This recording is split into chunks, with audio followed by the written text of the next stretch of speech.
Controversias. Mormonas.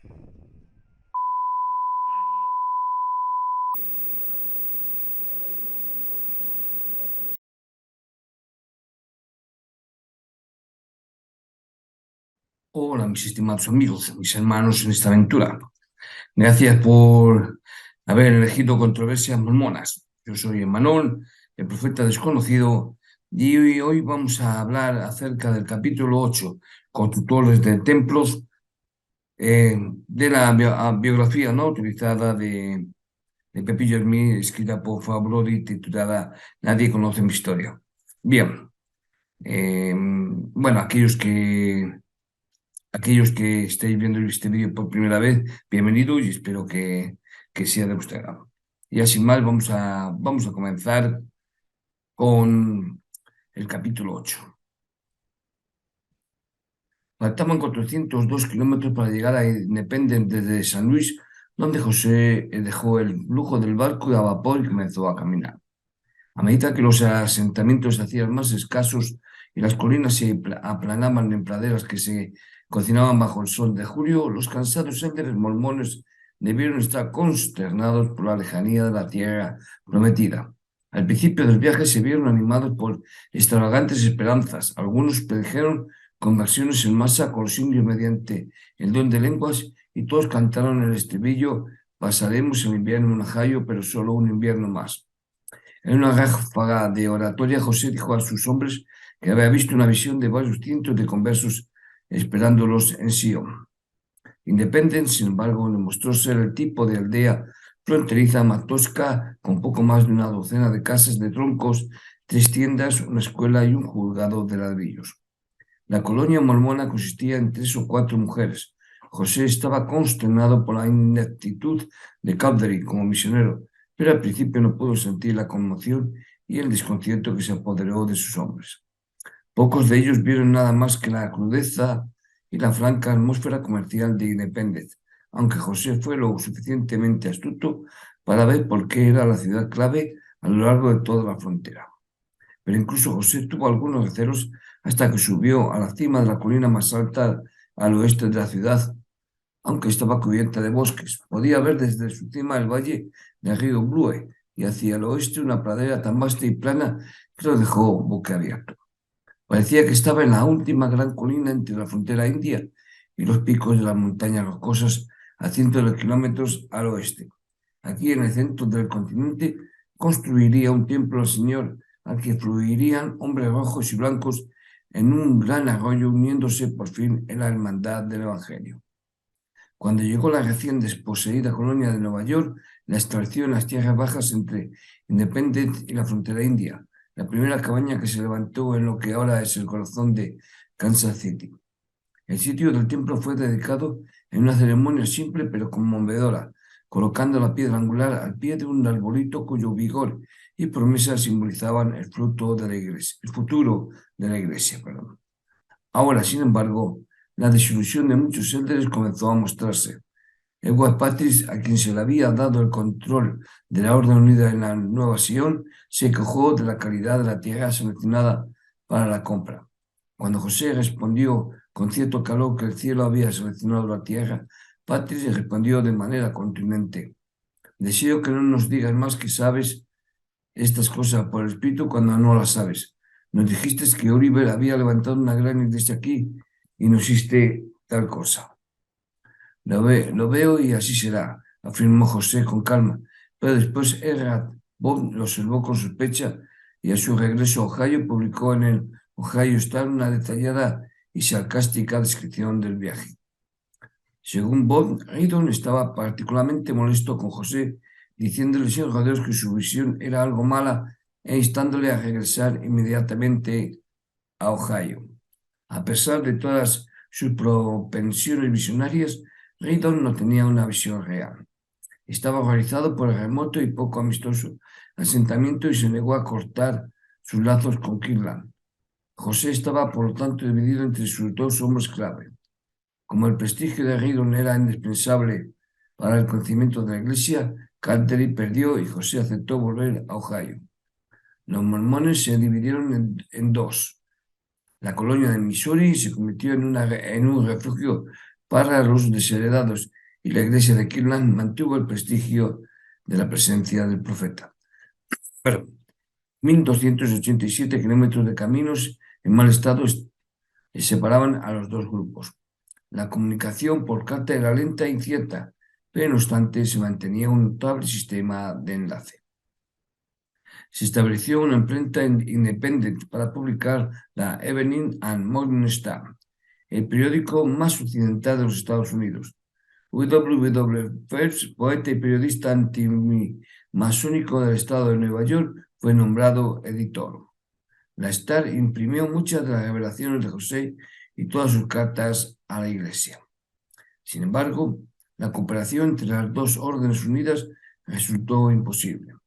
La orden de Missouri, más genuinamente comunitaria, echó raíces rápidamente. El contenido del almacén se hinchó bajo la concienzuda dirección de Edward Patton. Pero Kirtland era una desafortunada mezcla de conversos nuevos y sin tierra, viejos colonos reacios a escriturar sus granjas a la iglesia y una jerarquía sin dinero que no tenía ingresos estables. A finales de octubre de 1831, la maquinaria de la orden de Kirtland finalmente comenzó a moverse, preparada por un préstamo de $10,000 de Charles Holmes. Newell K. Winner fue nombrado obispo y su tienda se convirtió en almacén y comisaría.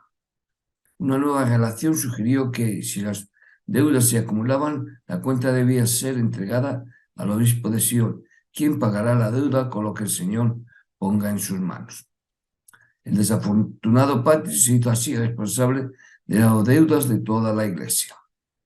A instancia de sus principales hombres que suscribieron la omnipresente tradición yanqui de que los predicadores debían dejar en paz los asuntos civiles, José cedió la mayor parte de la gestión de las órdenes unidas a los obispos y pasó el invierno de 1831 revisando la Biblia, recogiendo y editando sus revelaciones para publicarlas en forma de libro. Se había mudado a Hiram, a unos 64 kilómetros al sudeste de Kirtland, aceptando la hospitalidad de John Johnson, cuya esposa había sido espectacularmente curada el verano anterior. La revisión de la Biblia fue tediosa, pero la disciplina tuvo un efecto duradero en el pensamiento y estilo de José. No hubo ningún Iván descuidado de frases sueltas. Fue una enmienda meticulosa que le enseñó por primera vez el valor de la palabra. Modernizó muchas frases e hizo cambios ocasionales a la doctrina, pero las partes más interesantes de la Biblia de José fueron las interpolaciones sobre sí mismo y la Sion mormona. No pudo resistir la tentación de insertar en el libro de Génesis una profecía de su propia venida. A José, hijo de Jacob, se le hizo venir. Así me dice el Señor Dios de mis padres: un vidente escogido levantaré del fruto de tus lomos, y será estimado en alto entre el fruto de tus lomos, y su nombre se llamará José, y será con el nombre de su padre. Luego elaboró esa profecía de Isaías sobre el hombre culto y el hombre sellado que tanto había impresionado a Martin Harris después de su regreso de la visita de Charles Salton, ampliándolo con tal fidelidad a los detalles del episodio de Nueva York que debió asombrar incluso a Harris.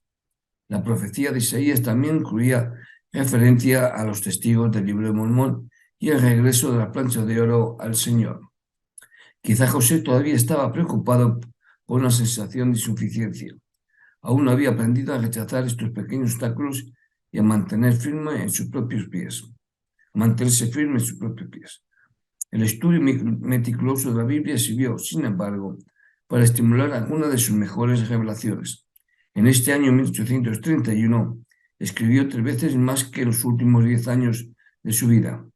Muchas eran órdenes comunes a los misioneros y otras eran intentos de resolver las dificultades que seguían surgiendo en la orden unida, pero algunas eran pura teología.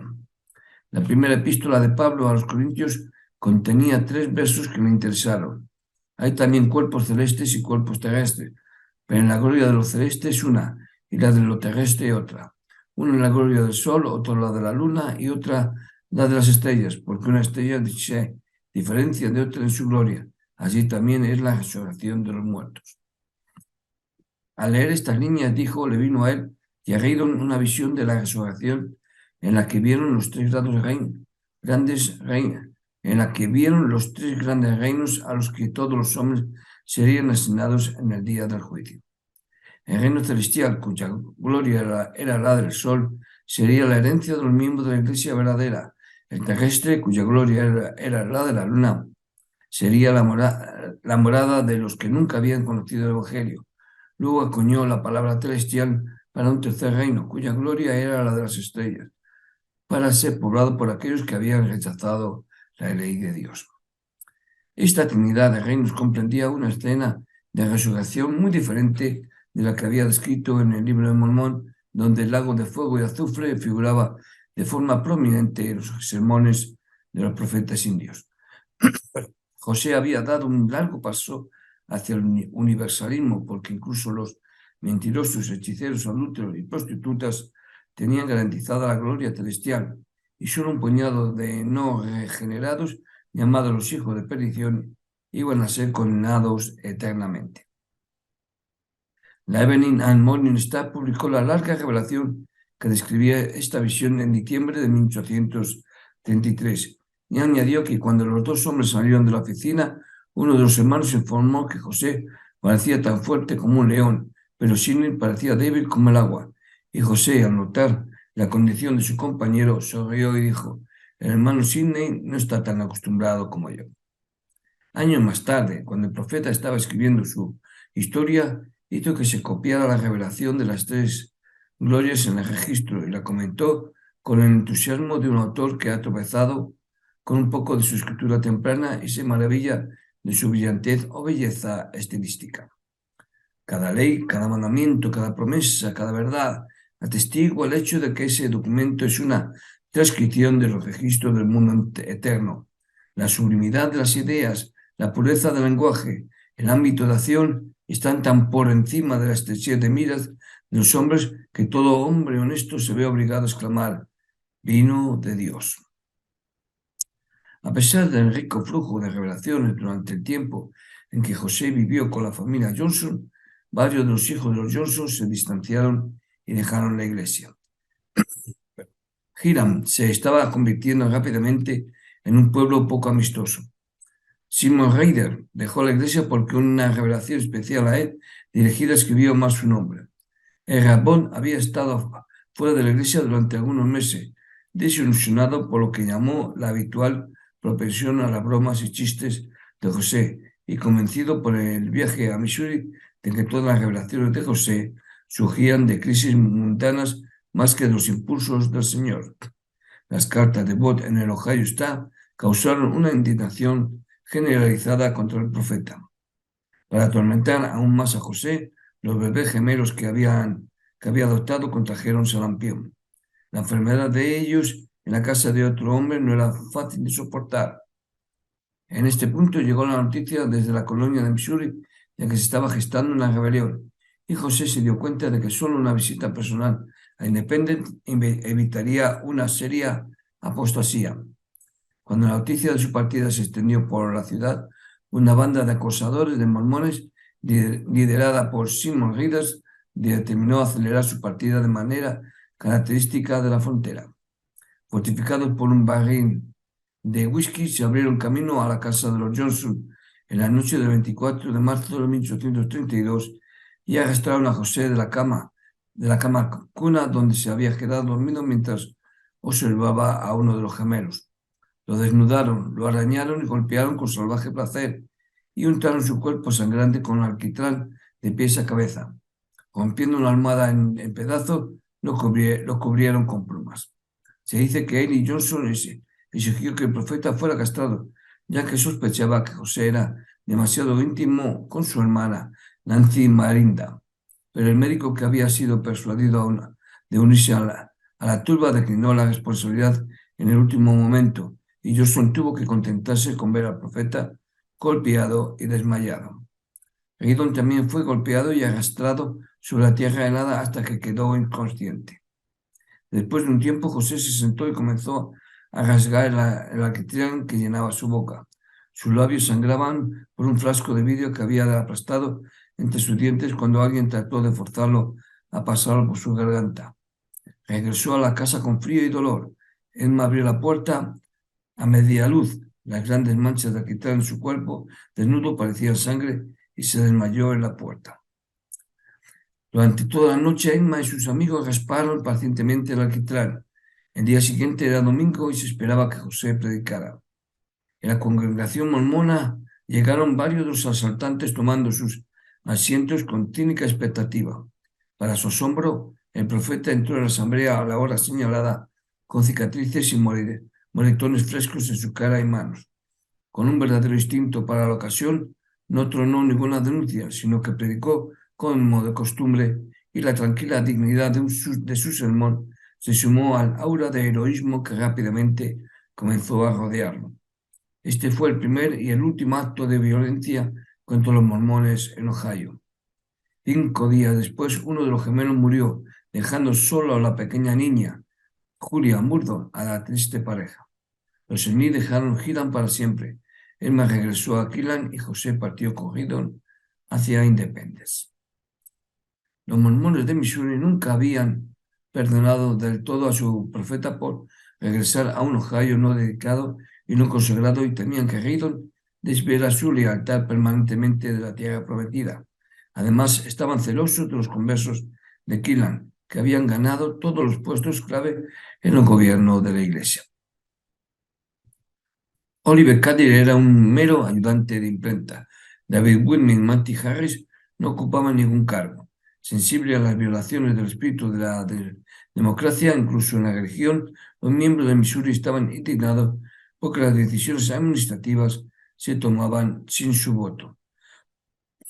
Sin embargo, no habían cuestionado las revelaciones hasta que recibieron las que ordenaba a Sion pagar las deudas de Kirtland. A su llegada, José alivió rápidamente las grandes tensiones. Para satisfacer el hambre de cada converso, por una pequeña parte del gobierno de la Iglesia llevó a cabo lo que se convirtió en la característica elección mormona, en la que fue votado unánimemente como presidente de la Iglesia por votación abierta. Coordinó las dos ramas de la Orden Unida, nombrando una junta de 9 miembros, que incluía a Candlerit y a Harris. A los miembros de la junta se les ordenó que unieran sus propiedades en Kirtland e Independent en una inmensa mayordomía.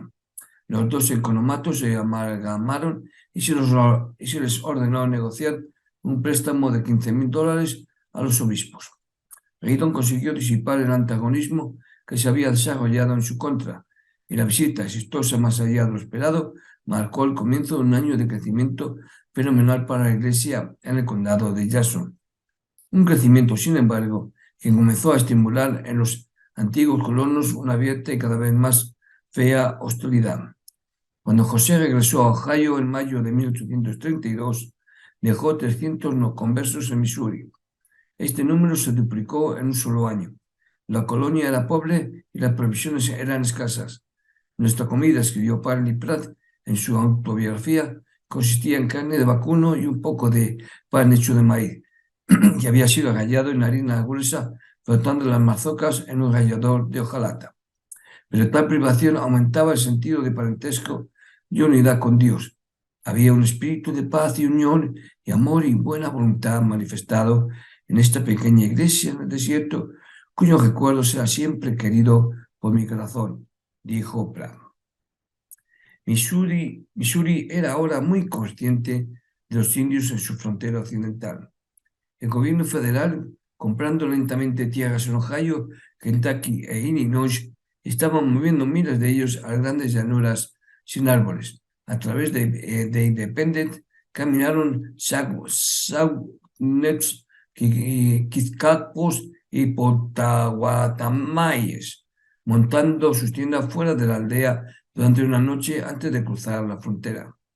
Los antiguos colonos contaban las armas indias y escuchaban incómodos sus lamentos y desesperación, pero los mormones observaban la migración con una especie de éxtasis. Sabían que Andrew Jackson era una herramienta voluntaria en las manos de Dios, ya que este fue el comienzo del recogimiento de Israel.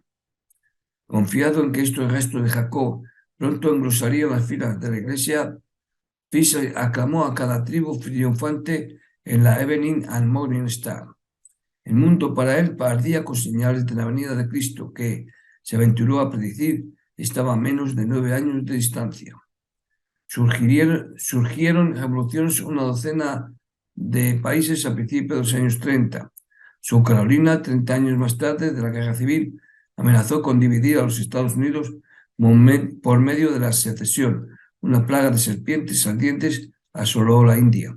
30.000 nativos murieron de hambre en las islas de Cabo Verde. El cólera asiático comenzó a devastar la costa atlántica. Un puñado de judíos polacos emigró a Palestina para prepararse para el Mesías. Todos estos acontecimientos fueron registrados en la pequeña prensa de Independence en 1832 como signos inequívocos de los tiempos.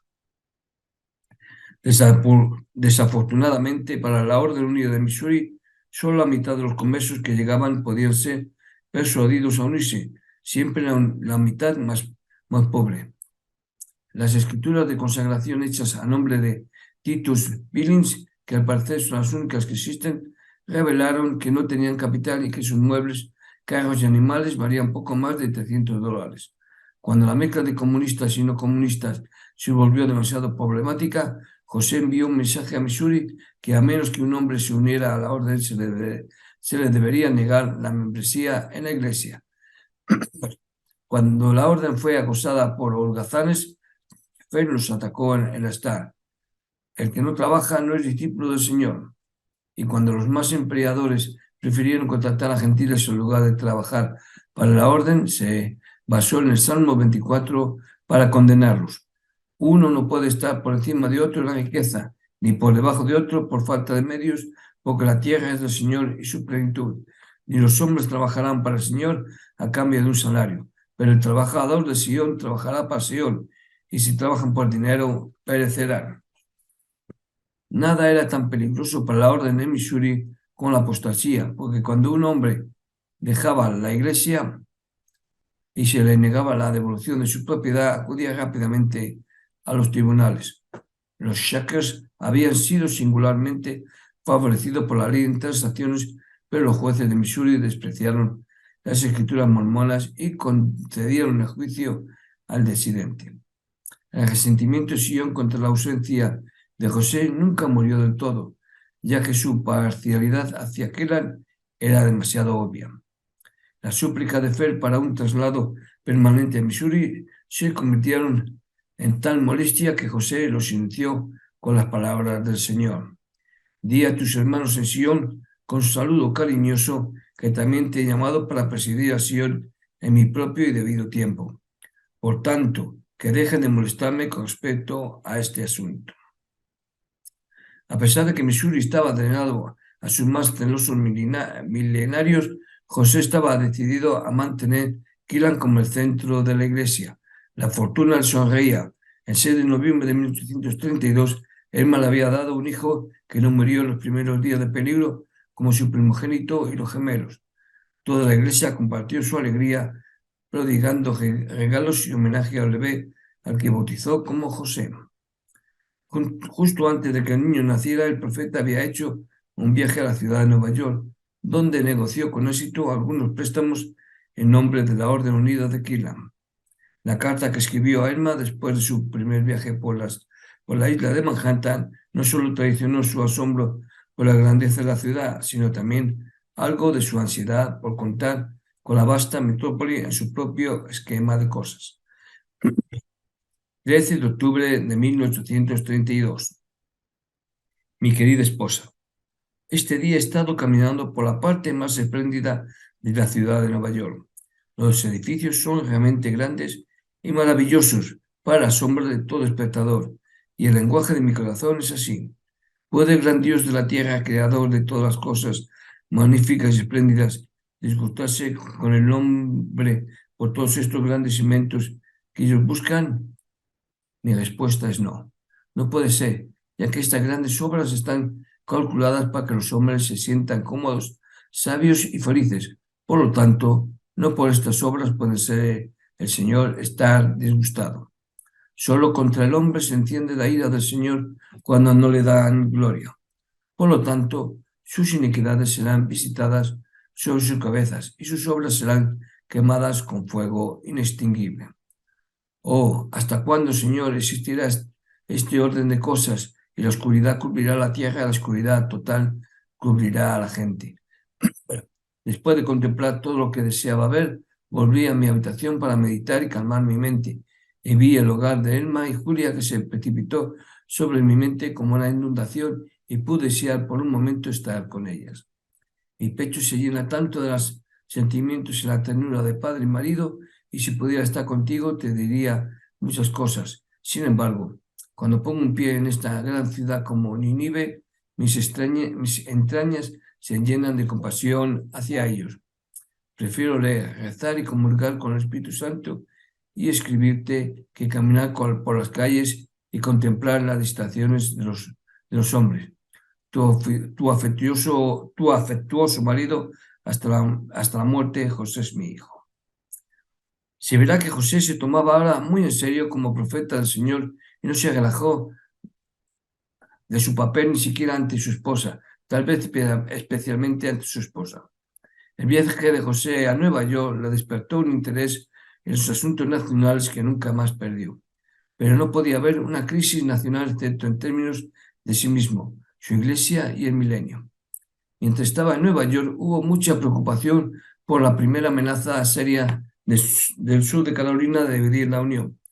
Poco después de su regreso, la legislatura del Estado sureño anuló la detestable ley de aranceles de 1832 y amenazó con separarse si se intentaba aplicarla. Andrew Jackson tronó contra el Estado rebelde, rezó a Dios para evitar la guerra civil y llamó a las tropas federales. Las noticias de la crisis inundaron los periódicos de Ohio y el 25 de diciembre de 1832 José comenzó a profetizar. En verdad, así dice el Señor con respecto a las guerras que pronto ocurrirá, comenzando con la rebelión de Carolina del Sur, que eventualmente terminarán en la muerte y miseria de muchas almas, y llegará el momento en que la guerra será derramada sobre todas las naciones, comenzando en este lugar, porque aquí que los estados del sur se dividirán contra los estados del norte. Los estados del sur llamarán a otras naciones, incluso a la nación de Gran Bretaña, como se la llama, y estas también llamarán a otras naciones para defenderse de otras naciones, y entonces la guerra se derramará sobre todas las naciones. Y sucederá que después de muchos días los esclavos se levantarán contra sus amos, que serán convocados y disciplinados para la guerra. Y así, con la espada y con el derramamiento de sangre, los habitantes de la tierra se lamentarán, y con hambre, plagas, terremotos y truenos del cielo, también los violentos e intensos relámpagos se hará sentir a los habitantes de la tierra la ira, la indignación, la mano castigadora de un Dios todopoderoso hasta que la consumación decretada haya destruido por completo a todas las naciones. El presidente Jackson siguió ignorando el edicto del Todopoderoso y actuó como si el Señor estuviera del lado de la paz. Y la paz continuó durante 28 años. La profecía fue silenciosamente abandonada y excluida de las primeras colecciones de las revelaciones de José. No fue sumada de sus papeles privados hasta 19 años más tarde, cuando Brigham Young, al ver que la hora del torbellino se oscurecía, ordenó su publicación. Después de la guerra civil se convirtió en la más célebre de todas las predicciones de José. Los conversos llegaron a Kirtland en 1832 y 1833, cuando la vigorosa campaña misionera del profeta comenzó a dar frutos. Inevitablemente, los recién llegados quedaron impresionados al conocer al joven líder mormón. Ya no era delgado y desgarbado, sino que se había convertido en una figura alta, poderosa y totalmente llamativa. Había algo en su manera y apariencia que era cautivador y atractivo. John DeLee recordó unos años más tarde, su semblante era el de un hombre sencillo y honesto, lleno de benevolencia y filantropía y vacío de engaño o hipocresía.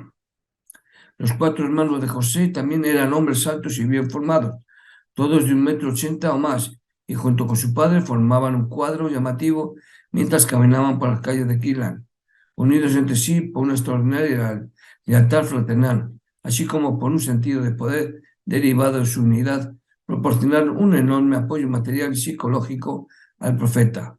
Solo William se agitó bajo su liderazgo, pero no se reveló abiertamente durante algunos años.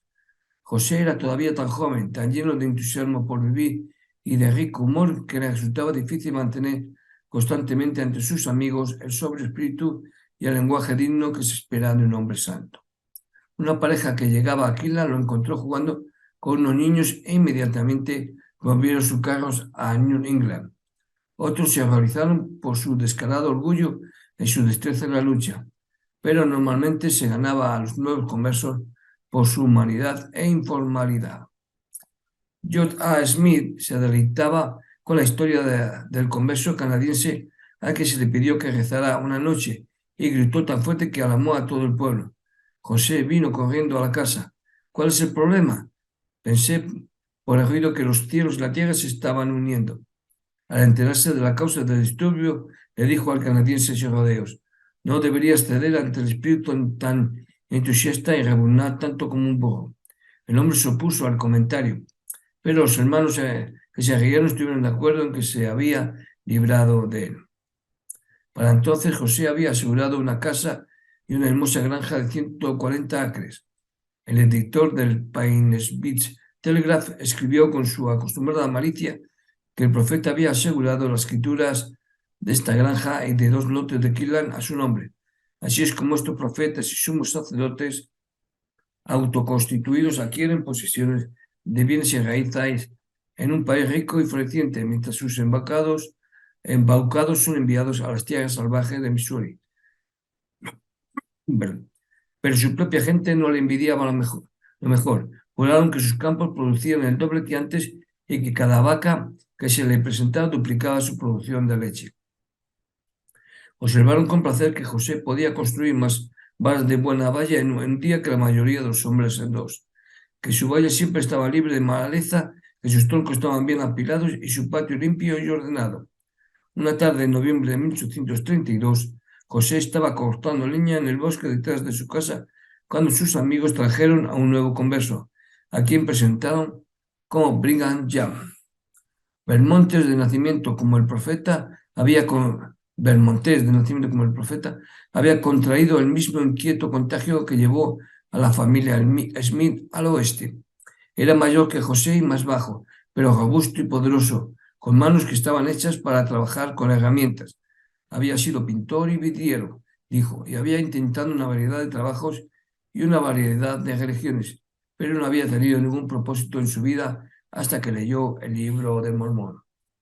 Había una fuerza dura en este hombre que José debió sentir inmediatamente, ya que John irradiaba un aire de robusta vitalidad.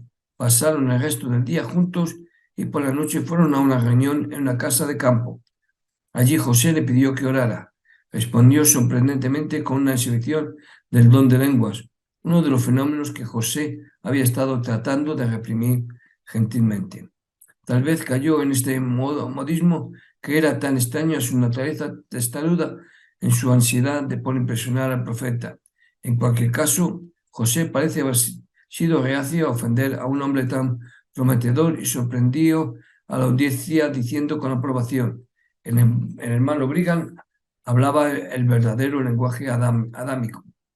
El don de lenguas adquirió así estatus en la iglesia, y aunque José advirtió repetidamente contra su mal uso, continuó como uno de los dones del Espíritu más populares de los que disfrutaba su pueblo. Proporcionaba al converso más inarticulado una forma de expresión espontánea, misteriosa e inmensamente satisfactoria.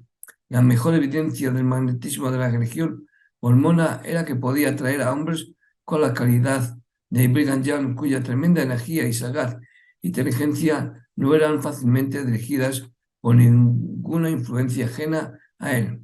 Su conversión había sido más intelectual que emocional, ya que era el libro de Mormón el que lo había traído a la iglesia, pero el profeta encendió en él un asombroso ardor religioso. José tenía una imaginación creativa y una facilidad verbal como nunca había visto Young. Sin rodeos y cauteloso en sus planes, se sintió irresistiblemente atraído por el profeta. Aquí había un hombre que podía hacerle ver visiones no de presencias angelicales brumosas, sino del reino de Dios en la tierra. Yo quería tronar y rugir el Evangelio a las naciones, dijo John más tarde. Ardía en mis huesos como un fuego encendido. Nada me satisfaría más que proclamar en el mundo lo que el Señor estaba haciendo en los últimos días. Ya que un predicador sin capilla no era mejor que un predicador de circuito común, José comenzó en la primavera de 1833 una activa campaña para la construcción de un templo en Kirla. Una revelación que fijaba las dimensiones en 17 por 20 metros y que requería 3 pisos prometía una estructura algo más imponente que la habitual iglesia fronteriza. Al principio no se atrevió a llamarla templo, porque ya había dedicado el terreno para el templo de Sion, pero no pudo despertar mucho entusiasmo por una casa y escuela, a pesar de 3 revelaciones provocativas sobre el tema. Se requería la promesa de una gran y misteriosa investidura para inducir la suscripción de suficiente dinero incluso para poner los cimientos. A medida que los muros comenzaron a levantarse, la apatía general cambió hacia la impaciencia. Sidney Rigdon, siempre melodramático, caminaba sobre la mampostería por la noche llorando en voz alta al cielo y lavando el mortero fresco con sus lágrimas. José trabajaba frecuentemente con los albañiles, invocando las bendiciones del cielo mientras levantaba las pesadas piedras. El profeta estaba perdiendo la mezquindad que había marcado gran parte de sus primeras intrigas. Estaba creciendo para adaptarse a su vocación. Su ambición, que creció en promoción directa a su éxito, no era del todo personal, ya que sus planes eran para su iglesia y por lo tanto solo incidentalmente para él mismo. Ni bien se construyeron los cimientos de su templo, comenzó a diseñar una ciudad de 12 templos. Loteó la ciudad en plazas de tamaño uniforme, dividida por calles fenomenalmente anchas, con escuelas y templos, colocados a intervalos regulares.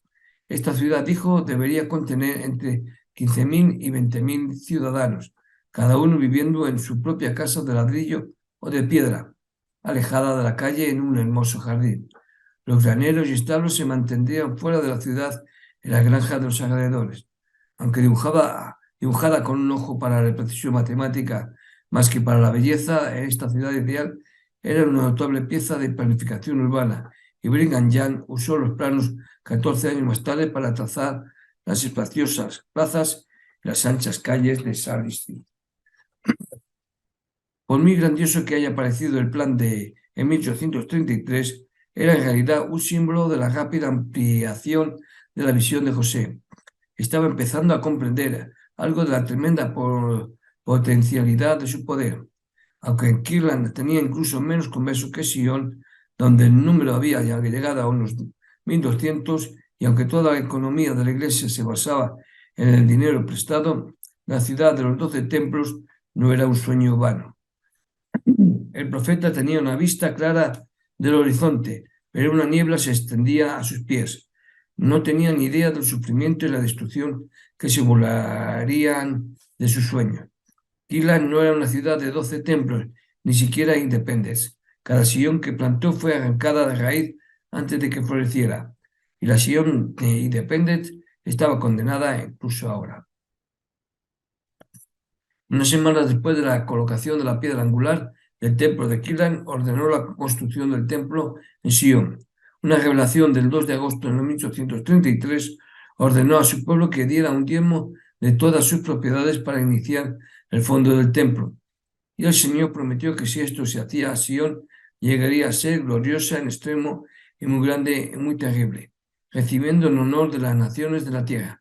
Pero si ella no hace esto, continuó la revelación, la visitaré según todas sus obras, con dolorosa aflicción, con pestilencia, con plagas, con la espada, con venganza y fuego devorador. Sin embargo, léasele a sus oídos esta sola vez, que yo, el Señor, he aceptado su ofrenda, y si no peca más, ninguna de estas cosas vendrá sobre ellas. Ninguna otra de las revelaciones de José Smith fue tan inoportuna, porque Sion ya había sido golpeada con la espada, con venganza y con fuego devorador. Exactamente 15 días antes, una turba irrumpió en Independence, quemó la casa de imprenta, destrozó la imprenta, se llevó las nuevas colecciones de revelaciones impresas, Arquitrano y expulmó al obispo Patrick y ordenó a toda la colonia que abandonara el condado. Y bien, hasta aquí el capítulo 8, pero no voy a terminar todavía. El capítulo 9, expulsión de Sion. Quiero, para terminar, ya que hemos hablado de Brigham Young, mostraros para aquellos que a lo mejor no le conozcan, quién fue Brigham Young. Y para eso voy a compartir pantalla. Bien, este básicamente aquí el que quiero mostraros es el Brigham Young jovencito, como veis aquí, ¿eh? Y luego también tenemos esta fotografía de Brigham Young, ¿eh? Esta es la que más se acerca a color de cómo era Brigham Young cuando conoció a José Smith. La más popular que conocemos es esta. eh, Esta foto es la que más se conoce de Brigham Young, ¿eh? Junto con esta, a color. eh, Esta también es Brigham Young, en fin. Hay muchas y variadas fotografías. Y bueno, ya con la foto de Brigham Young, eh, termino, terminamos por hoy. Espero que haya sido de vuestro agrado y ya nos vemos la próxima semana. Hasta entonces, que tengáis buena semana, sed felices, portaros bien, nos vemos. Hasta pronto.